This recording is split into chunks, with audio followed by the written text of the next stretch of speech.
ভোর ৩:৪০ ঘুম থেকে উঠে শুধু একটা কাজ করো। ২১ দিনের মধ্যে তোমার জীবন বদলে যাবে। ৯৫% মানুষ পরমহংস যোগানম্ব মহারাজের এই শিক্ষা জানে না। কখনো কখনো রাতের গভীরতম অন্ধকারে, যখন পুরো পৃথিবী ঘুমিয়ে থাকে, যখন বাড়ির সবাই গভীর ঘুমে থাকে, যখন রাস্তায় কোনো শব্দ থাকে না, এমনকি যখন পাখিরাও নীরব থাকে এবং বাতাস থেমে যায়, ঠিক সেই মুহূর্তে মহাবিশ্বে এমন কিছু ঘটে যা বিজ্ঞান এখনও পুরোপুরি বুঝতে পারেনি। সেই মুহূর্তে আকাশে একটি অদৃশ্য শক্তি জেগে ওঠে। সেই শক্তি কোনো মন্দিরের মধ্যে সীমাবদ্ধ নয়, কোনো বইতে লুকানো নয়। সেই শক্তি প্রতিটি মানুষের মধ্যেই রয়েছে, বরং এটি সুপ্ত অবস্থায় থাকে। পরমহংস যোগানন্দ বলেছিলেন যে ভোর ৩:৪০ হল সেই সময় যখন মহাবিশ্ব এবং মানুষের মধ্যে বাধা সবচেয়ে পাতলা। সেই সময়ে তোমার মনে যে কোনো শব্দ জাগে, তোমার হৃদয়ে যে কোনো অনুভূতি জাগে, তা সরাসরি সেই অসীম চেতনায় পৌঁছায়, যাকে আমরা ঈশ্বর বলি। আর যোগানন্দ যে গোপন কথাটি প্রকাশ করেছেন তা এত সহজ যে মানুষ তা বিশ্বাস করে না। গোপন কথা হলো, আপনি যা বারবার নিজেকে বলেন তা আপনার বাস্তবতা হয়ে ওঠে। কিন্তু অপেক্ষা করুন, এটি যতটা সহজ মনে হয় ততটা সহজ নয়। এর পিছনে এমন একটি সত্য লুকিয়ে আছে যা আপনার আত্মাকে নাড়া দেবে। এমন একটি সত্য যা জানার পরে আপনি আর কখনো আগের মতো থাকবেন না।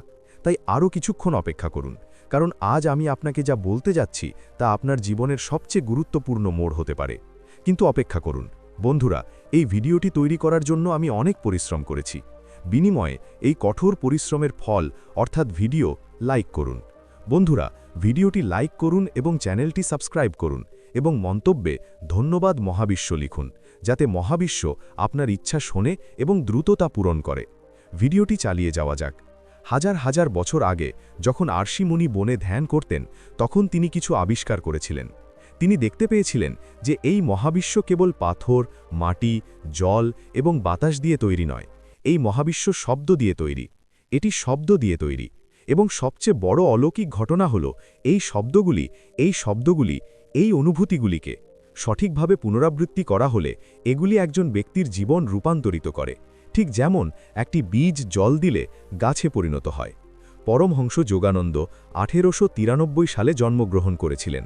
তিনি ছিলেন সেই মহান ব্যক্তি যিনি ভারতের আত্মাকে পশ্চিমে নিয়ে এসেছিলেন। তার বই একজন যোগীর আত্মজীবনী বিশ্বের সবচেয়ে প্রভাবশালী আধ্যাত্মিক বইগুলির মধ্যে একটি হিসাবে বিবেচিত হয়। কিন্তু তার সর্বশ্রেষ্ঠ শিক্ষা ছিল জটিল যোগব্যায়াম, কঠিন ধ্যান নয়। তার সর্বশ্রেষ্ঠ শিক্ষা ছিল মানুষের মন তার সর্বশ্রেষ্ঠ বন্ধু এবং সর্বশ্রেষ্ঠ শত্রু। এবং মন পরিবর্তনের একমাত্র উপায় হল আপনি যা বলেন তা বারবার পুনরাবৃত্তি করা। যোগানন্দ একবার তার শিষ্যদের একত্রিত করেছিলেন। সেদিন সারা বিশ্ব থেকে মানুষ তার কাছে এসেছিল।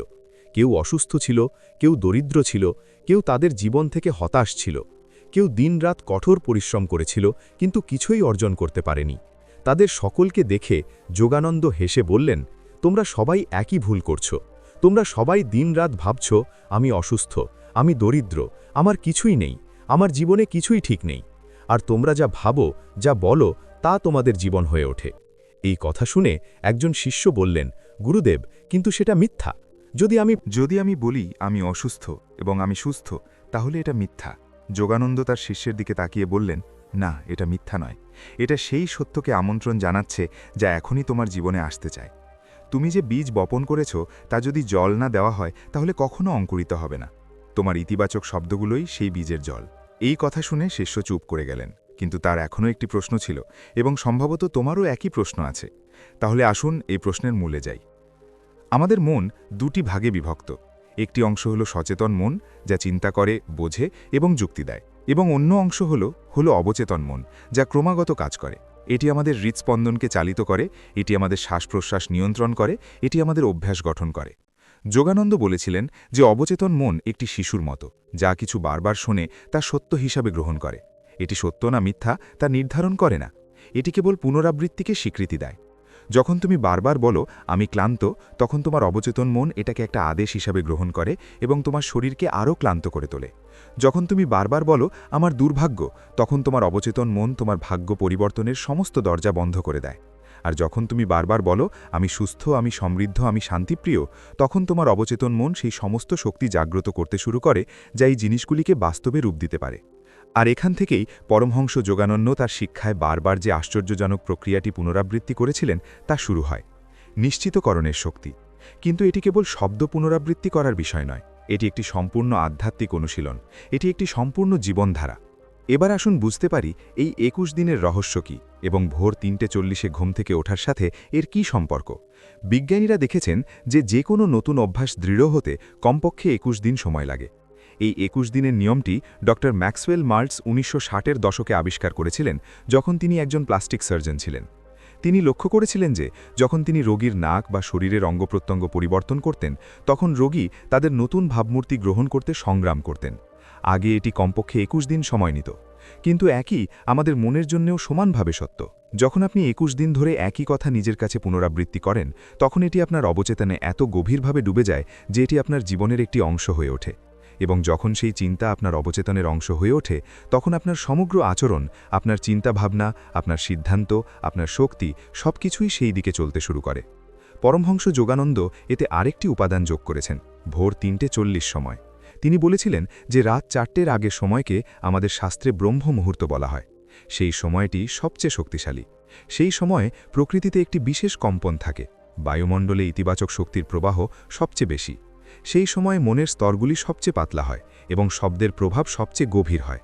এই কারণেই আমাদের প্রাচীন ঋষিরা বলেছিলেন যে ব্রহ্ম মুহূর্তের সময় করা যে কোনো প্রার্থনা, ধ্যান বা সংকল্প দ্রুত ফল দেয়। হ্যাঁ, এটি কোনো কুসংস্কার নয়, এর পিছনে একটি গভীর বৈজ্ঞানিক সত্য রয়েছে। সেই সময়ে পৃথিবীর চৌম্বক ক্ষেত্র সবচেয়ে শান্ত থাকে। শহরের সমস্ত তড়িৎচৌম্বকীয় তরঙ্গ যা আমাদের মনকে বিভ্রান্ত করে, যেমন রেডিও, টেলিভিশন এবং মোবাইল ফোন, তুলনামূলকভাবে শান্ত থাকে। সেই কারণেই মন সেই সময়ে সবচেয়ে বেশি গ্রহণশীল থাকে। এবং যদি আপনি সেই গ্রহণশীলতার সুযোগ নেন এবং আপনার মনে ইতিবাচক শব্দ রাখেন, তবে তাদের প্রভাব ১০ গুণ, এমনকি ১০০ গুণ বৃদ্ধি পায়। এবার পরমহংস যোগানন্দের দেওয়া সেই শব্দগুলি, সেই বাক্যগুলি, সেই নিশ্চিতকরণগুলি সম্পর্কে কথা বলা যাক। যোগানন্দ বললেন, প্রতিদিন সকালে ঘুম থেকে উঠুন, চোখ বন্ধ করুন, মেরুদণ্ড সোজা রাখুন, গভীর শ্বাস নিন এবং মনে মনে এই বাক্যগুলি পুনরাবৃত্তি করুন। কেবল শব্দ হিসাবে এগুলো পুনরাবৃত্তি করবেন না, এগুলোকে তোমার আত্মার কণ্ঠস্বর করে তুলুন। এগুলো অনুভব করুন, এগুলোর সাথে একটি আবেগ সংযুক্ত করুন, কৃতজ্ঞতার অনুভূতি, যেন এই জিনিসগুলি ইতিমধ্যেই সত্য এবং তুমি এর জন্য ঈশ্বরকে ধন্যবাদ জানাচ্ছ। আমি সুস্থ আছি, আমার শরীর প্রতিদিন ভালো হচ্ছে। আমি সুস্থ হয়ে উঠছি, আমার ভেতরে অসীম শক্তি আছে। আমার শরীরের প্রতিটি কোষ জীবন্ত এবং উদ্যমী। আমার কোনো রোগ নেই। আমার স্বাস্থ্য দিন দিন উন্নত হচ্ছে। আমি সম্পূর্ণ সুস্থ। আমি সমৃদ্ধ। আমার জীবনে অর্থের প্রবাহ ক্রমাগত বৃদ্ধি পাচ্ছে। আমার যথেষ্ট আছে। আমি আর্থিকভাবে নিরাপদ। আমার কাছে স্বাভাবিকভাবেই টাকা আসে। আমি প্রতিদিন আরও সমৃদ্ধ হয়ে উঠছি। আমার বাড়িতে সুখ এবং সমৃদ্ধি রয়েছে। আমি শান্ত। আমার মনে শান্তি আছে। কোনো পরিস্থিতি আমার অভ্যন্তরীণ শান্তি কেড়ে নিতে পারে না। আমি প্রতিটি পরিস্থিতিতে স্থিতিশীল। আমার মনে কোনো ভয় নেই, কোনো উদ্বেগ নেই। আমি সম্পূর্ণ শান্তিতে আছি। আমার জীবন প্রতিদিন উন্নত হচ্ছে। আমার সমস্ত কাজ সফল হচ্ছে। আমি যা কিছু করি তাতে সাফল্য অর্জন করি। আমার জীবনে কোনো দুঃখ নেই, কোনো সমস্যা নেই। আমি দিন দিন উন্নতি করছি। আমার সম্পর্কগুলো সুসংগত। আমার বাড়িতে ভালোবাসা আছে। আমার পরিবারের সুখ ও শান্তি আছে। আমার সকল প্রিয়জন সুস্থ ও সুখী। আমার জীবনে আমার প্রকৃত বন্ধু আছে। আমি ইতিবাচক মানুষদের দ্বারা বেষ্টিত। আমি জ্ঞানী। আমার বুদ্ধি তীক্ষ্ণ। আমি প্রতিদিন নতুন কিছু শিখি। ঈশ্বরের চেতনা আমার ভেতরে জাগ্রত হয়। আমি সেই পরম সত্য উপলব্ধি করছি যা আমাকে মুক্তি দেবে। এই উক্তিগুলি কেবল পড়ার জন্য নয়, এগুলি বেঁচে থাকার জন্য। এবং এখন আমি আপনাকে বলবো কিভাবে এগুলি ব্যবহার করবেন যাতে এগুলি সত্যিই কাজ করে। প্রথমে এগুলি অনুভব করুন। যখন আপনি বলেন আমি সুস্থ, আপনার শরীরে একটি সুস্থ উদ্যমী অনুভূতি আনুন। সেই মুহূর্তে আপনাকে এমন অনুভব করতে দিন যেন আপনি সত্যিই সম্পূর্ণ সুস্থ। যখন আপনি বলেন আমি সমৃদ্ধ, কৃতজ্ঞতার অনুভূতি আনুন, যেন আপনি ইতিমধ্যেই যে সমৃদ্ধি আসতে চলেছে তার জন্য কৃতজ্ঞ। দ্বিতীয়ত, নিয়মিত এগুলি করুন। ২১ দিনের জন্য একটিও দিন মিস না করে। এই অনুশীলনের অবস্থা এটি। যদি তুমি মাঝপথে হাল ছেড়ে দাও, যদি একদিনের জন্য ভুলে যাও, তাহলে তোমাকে আবার শুরু করতে হবে। কারণ অবচেতন মন নিয়মিত তাকে চিনতে পারে। এটি দেখে যে ব্যক্তি সত্যিই এতে বিশ্বাস করে কিনা, এবং নিয়মিততা হল বিশ্বাসের সবচেয়ে বড় প্রমাণ। তৃতীয়ত, তোমার ভাষার প্রতি মনোযোগী হও। শুধু যখন তুমি নিশ্চিতকরণ বলছো তখনই নয়, সারা দিন ধরে। কারণ সারা দিন ধরে তুমি যা বলছো তা তোমার অবচেতন মনে প্রবেশ করে। যদি তুমি সকালে আমি সুস্থ আছি বলো এবং সন্ধ্যায় আমার জীবন নষ্ট হয়ে গেছে, তাহলে এই দুটি জিনিস একে অপরের বিপরীত। এই কারণেই যোগানন্দ বলেছিলেন, তোমার কথার প্রতি সতর্ক থেকো। তোমার কথা বীজের মতো, আর তোমার জীবন তাদের বাগান। এখন একটি খুব গুরুত্বপূর্ণ বিষয়। অনেকেই জিজ্ঞাসা করে, এটা কি জাদু? এটা কি অলৌকিক ঘটনা? শুধু কথা বলেই কি তুমি সবকিছু পাবে? এর উত্তর দেওয়ার আগে আমি তোমাকে একটি পুরনো গল্প বলি। অনেক দিন আগে এক রাজ্যে একজন রাজা ছিলেন, যার নাম ছিল সত্যব্রত। তিনি ছিলেন একজন অত্যন্ত ন্যায়পরায়ণ এবং ধার্মিক রাজা। তার রাজ্য ছিল সমৃদ্ধ এবং সুখী। তার প্রজারা খুশি ছিল। কিন্তু রাজার মনে একটা কষ্ট ছিল। তার রাজ্যে একটি অত্যন্ত দরিদ্র অঞ্চল ছিল, যেখানে লোকেরা দিনরাত কঠোর পরিশ্রম করত, তবুও তাদের দারিদ্র্যের কোনো সমাধান হয়নি। রাজা একবার একজন সাধুকে জিজ্ঞাসা করেছিলেন, মহাত্মা, এই লোকদের দারিদ্র্যের কারণ কি? কঠোর পরিশ্রম সত্ত্বেও তারা এত দরিদ্র কেন?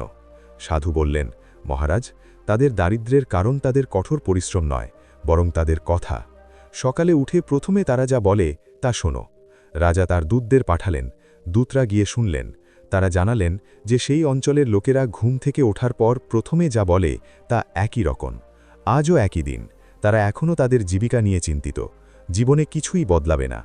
আমরা দরিদ্র ছিলাম, আমরা দরিদ্র, এবং আমরা দরিদ্রই থাকব। রাজা সাধুকে জিজ্ঞাসা করলেন, মহারাজ, সমাধান কি?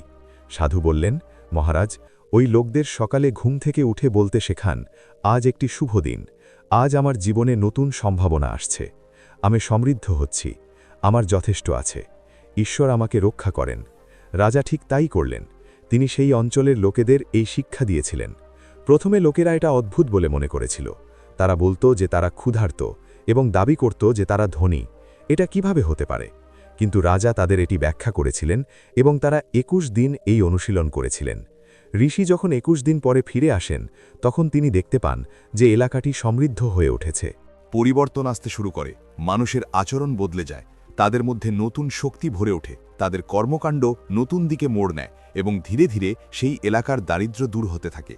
এই গল্পটি একটি গভীর সত্য প্রকাশ করে। আমরা যা বলি তা আমাদের ভেতরের শক্তিকে নির্দেশ করে। যখন আমরা নেতিবাচক কথা বলি, তখন আমাদের শক্তি নেতিবাচক দিকে পরিচালিত হয়। আমাদের মনোযোগ সমস্যার দিকে কেন্দ্রীভূত হয় এবং আমরা কেবল সেই সমস্যাগুলিকেই বড় করে তুলি। কিন্তু যখন আমরা ইতিবাচক কথা বলি, তখন আমাদের শক্তি ইতিবাচক দিকে পরিচালিত হয়। আমাদের মনোযোগ সমাধানের দিকে, সম্ভাবনার দিকে চলে যায় এবং ধীরে ধীরে জীবন সেই দিকে এগিয়ে যেতে শুরু করে।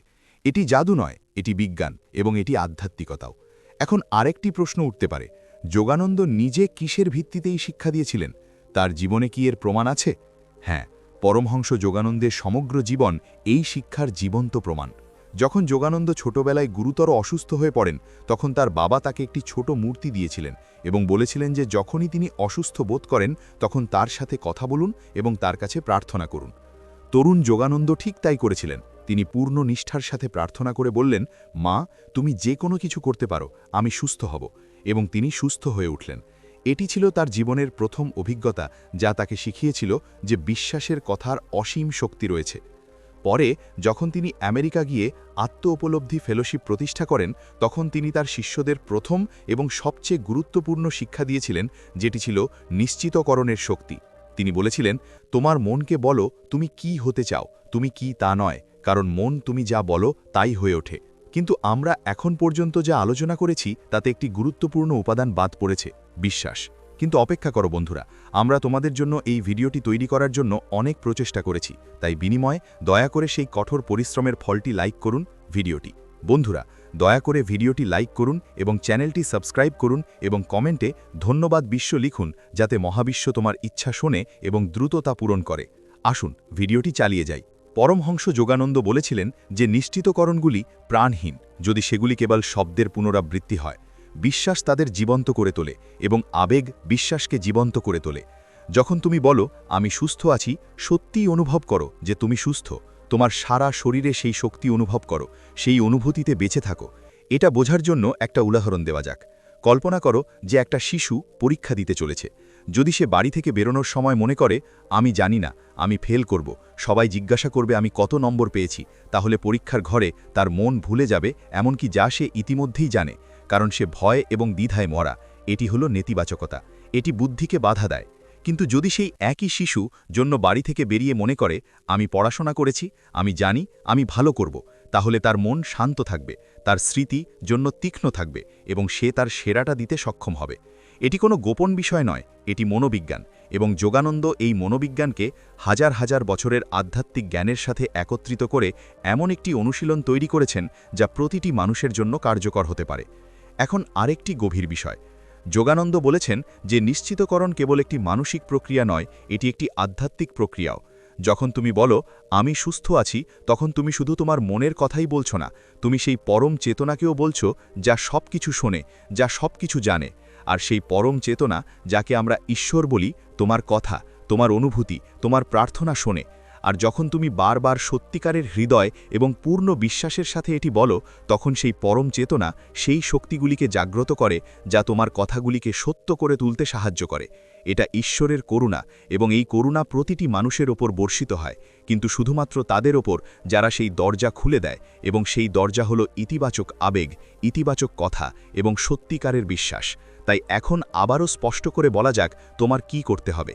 ধাপ 1, আগামীকাল ভোর 3:40 উঠো। যদি তুমি এত তাড়াতাড়ি উঠতে না পারো, অন্তত ব্রহ্ম মুহূর্তে অর্থাৎ সূর্যোদয়ের 2 ঘন্টা আগে ঘুম থেকে ওঠার চেষ্টা করুন। যদি এটা সম্ভব না হয়, তাহলে আপনার জন্য সবচেয়ে শান্তিপূর্ণ সময়টি বেছে নিন, যখন বাড়ির সবাই ঘুমাচ্ছে এবং আপনার মন সবচেয়ে শান্ত। দ্বিতীয় ধাপ, একটি শান্ত জায়গায় বসুন। আপনার পিঠ সোজা রাখুন, চোখ বন্ধ করুন। 3 থেকে 5টি দীর্ঘ গভীর শ্বাস নিন। আপনার পুরো শরীরকে শিথিল করুন, আপনার মনকে শান্ত করুন। তৃতীয় ধাপ, এখন ধীরে ধীরে এবং পূর্ণ একাগ্রতার সাথে নিজেকে এই বাক্যটি পুনরাবৃত্তি করুন।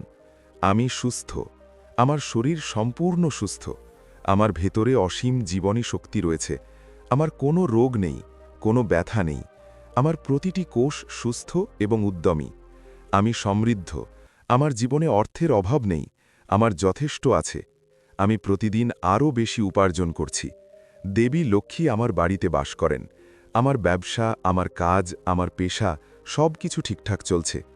আমি শান্ত, আমার মনে গভীর শান্তি আছে। কোনো পরিস্থিতি আমাকে বিরক্ত করতে পারে না। আমি প্রতিটি পরিস্থিতিতে শান্ত থাকি। আমার কোনো ভয় নেই, কোনো উদ্বেগ নেই, কোনো রাগ নেই। আমি সম্পূর্ণ শান্তিতে আছি। আমার জীবন সুন্দর, আমার জীবনে কোনো সমস্যা নেই। আমার কাছে প্রতিটি সমস্যার সমাধান আছে। আমি প্রতিদিন উন্নতি করছি। আমার ভবিষ্যৎ উজ্জ্বল। আমার জীবনে প্রতিদিন নতুন আনন্দ আসছে। আমার পরিবারের সুখ এবং শান্তি রয়েছে। আমার প্রিয়জনরা সুস্থ এবং সুখী। আমার বাড়িতে ভালোবাসা এবং শ্রদ্ধা রয়েছে। আমার সম্পর্কগুলি মধুর এবং প্রেমময়। আমি ঈশ্বরের প্রিয় পুত্র। ঈশ্বরের করুণা সর্বদা আমার উপর বর্ষিত হয়। আমার কোনো অভাব নেই। আমি ধনী, আমি কৃতজ্ঞ, আমি খুশি, আমি সন্তুষ্ট। চতুর্থ ধাপ, এই অনুশীলনটি করার পরে কমপক্ষে 5 মিনিটের জন্য চুপচাপ বসে থাকুন। কোনো কিছু নিয়ে ভাববেন না, কেবল এই শব্দগুলির পরে যে শান্তি আসে তা অনুভব করুন। এটি সেই মুহূর্ত যখন আপনার শব্দ, সঙ্গীত আপনার অবচেতন মনের গভীরে প্রবেশ করে। পঞ্চম ধাপ, 21 দিন ধরে এই অনুশীলনটি ব্যর্থ না করে করুন। তবে এখানে আরও একটি জিনিস বোঝা খুবই গুরুত্বপূর্ণ। যোগানন্দ বলেছিলেন যে নিশ্চিতকরণ কর্মের বিকর্ত নয়, বরং কর্মের পরিপূরক। এর মানে হল, যদি তুমি সকালে ঘুম থেকে উঠে বলো আমি ধনী, আমি সমৃদ্ধ, এবং তারপর সারাদিন বিছানায় শুয়ে থাকো, তাহলে এটা কাজ করবে না। নিশ্চিতকরণ তোমাকে শক্তি দেয়, এগুলো দিক নির্দেশনা প্রদান করে, এগুলো তোমাকে সঠিক পদক্ষেপ নেওয়ার আত্মবিশ্বাস দেয়, কিন্তু তোমাকে নিজেই পদক্ষেপ নিতে হবে। যখন তুমি ইতিবাচক নিশ্চিতকরণ অনুশীলন করো, তখন তোমার অবচেতন মন এমন পথ দেখতে শুরু করে যা তুমি আগে দেখতে পাওনি। তোমার মনোযোগ সেই সুযোগগুলির দিকে সরে যেতে শুরু করে যা আগে তোমাকে এড়িয়ে গিয়েছিল। তোমার শক্তি বৃদ্ধি পায় এবং তুমি আরও দক্ষ হয়ে ওঠে। কিন্তু এই সব তখনই ঘটে যখন তুমি এর সাথে পদক্ষেপ নাও। এখানে একটি সুন্দর উদাহরণ। যখন একজন কৃষক জমিতে বীজ বপন করে, তখন সে কেবল সেগুলি বপন করে সেখানেই ফেলে রাখে না। সে সেচ দেয়, সার দেয় এবং আগাছা অপসারণ করে। নিশ্চিতকরণ হলো সেই বীজ। তোমার কাজ হলো জল দেওয়া এবং পুষ্টি দেওয়া। এবং 21 দিনের রুটিন হল সেই সময় যা বীজকে অঙ্কুরিত হতে দেয়। এখন আরেকটি খুব গুরুত্বপূর্ণ বিষয়, অনেকেই এই অনুশীলন শুরু করে কিন্তু কয়েকদিন পরেই হাল ছেড়ে দেয়। কেন? কারণ তারা তাৎক্ষণিক ফলাফল দেখতে পায় না। তারা মনে করে, আমি 5 দিন 10 দিন ধরে এটা করেছি কিন্তু কিছুই বদলায়নি, এটা কাজ করে না। যোগানন্দ বইতেও এই বিষয়ে কথা বলেছেন। তিনি বলেছিলেন যে পরিবর্তন ভেতর থেকে শুরু হয়, বাইরে থেকে নয়, এবং ভেতরের পরিবর্তন তাৎক্ষণিকভাবে দৃশ্যমান হয় না। ঠিক যেমন যখন আপনি বীজ বপন করেন তখন প্রথম কয়েকদিন বাইরে থেকে কিছুই দেখা যায় না, কিন্তু বীজটি মাটির নিচে অন্ধকারে অঙ্কুরিত হয়। আপনার মনের ক্ষেত্রেও একই কথা প্রযোজ্য। যখন আপনি 21 দিন ধরে এই অনুশীলন করেন তখন প্রথম সপ্তাহে আপনার মন পরিবর্তন হতে শুরু করে, দ্বিতীয় সপ্তাহে আপনার চিন্তাভাবনা পরিবর্তন হতে শুরু করে, এবং তৃতীয় সপ্তাহে আপনার আচরণ, আপনার সিদ্ধান্ত, আপনার জীবনযাত্রা ধীরে ধীরে পরিবর্তিত হতে শুরু করে। এবং যখন এই সব কিছু বদলে যায় তখন বাইরের জগৎ বদলে যেতে শুরু করে। এই কারণেই 21 দিনের নিয়ম এত গুরুত্বপূর্ণ। এই 21 দিনের মধ্যে আপনার তাৎক্ষণিক ফলাফল আশা করা উচিত নয়, আপনাকে কেবল এটি চালিয়ে যেতে হবে, সম্পূর্ণ বিশ্বাস এবং পূর্ণ আবেগের সাথে। এখন আমি আপনাকে খুব গভীর এবং রহস্যময় কিছু বলি। পরমহংস যোগানন্দ একবার বলেছিলেন যে শব্দের মধ্যে ব্রহ্মের শক্তি রয়েছে, কারণ মহাবিশ্ব শব্দ থেকে তৈরি। প্রবাহিত হয়, এবং যে ব্যক্তি এই সত্যটি বোঝে সে তার কথা সম্পর্কে সচেতন হয়। ঈশ্বর যখন এই মহাবিশ্ব সৃষ্টি করেছিলেন তখন তিনি প্রথমে একটি শব্দ উৎপন্ন করেছিলেন। সেই শব্দ ছিল ওম, এবং সেই শব্দ থেকেই সমগ্র মহাবিশ্বের উদ্ভব হয়েছিল। এই কারণেই ওমকে মহাবিশ্বের মৌলিক শব্দ বলা হয়। আর যখন আমরা একটি ইতিবাচক শব্দ বলি, যখন আমরা একটি সত্যিকারের প্রার্থনা করি, তখন সেই শব্দে সেই মৌলিক শব্দের আভাস থাকে। এর মধ্যে সৃষ্টির শক্তি আছে, এবং এটিই সেই গোপন রহস্য যা 95% মানুষ জানে না। এই থাম্বনেলে এটাই লেখা আছে, 95% জানে না। এটা হলো যে আপনার কথার মধ্যে সৃষ্টির শক্তি আছে। আপনি যা বলেন তা কেবল বাতাসে যায় না, এটি আপনার অবচেতন মনে চলে যায়, এটি মহাবিশ্বের চেতনায় পৌঁছায়, এবং এটি আপনার জীবনকে রূপ দেয়। এই কারণেই সত্যিকারের জ্ঞানী, যারা আধ্যাত্মিকভাবে জাগ্রত, তারা সর্বদা তাদের জিহ্বায় ইতিবাচক শব্দ রাখেন। তারা কখনো বলেন না, আমার ভাগ্য খারাপ, তারা বলেন, আমার ভাগ্য উন্নত হচ্ছে। তারা কখনো বলে না, আমি খুব ক্লান্ত, তারা বলেন, বিশ্রাম নেওয়ার পর আমি আরও উদ্যমী হব। তারা কখনো বলে না, আমি এটা করতে পারবো না, তারা বলেন, আমি এটা করতে শিখছি। এগুলো ছোট ছোট জিনিস বলে মনে হয়, কিন্তু এগুলো জীবনের উপর গভীর প্রভাব ফেলে। ওম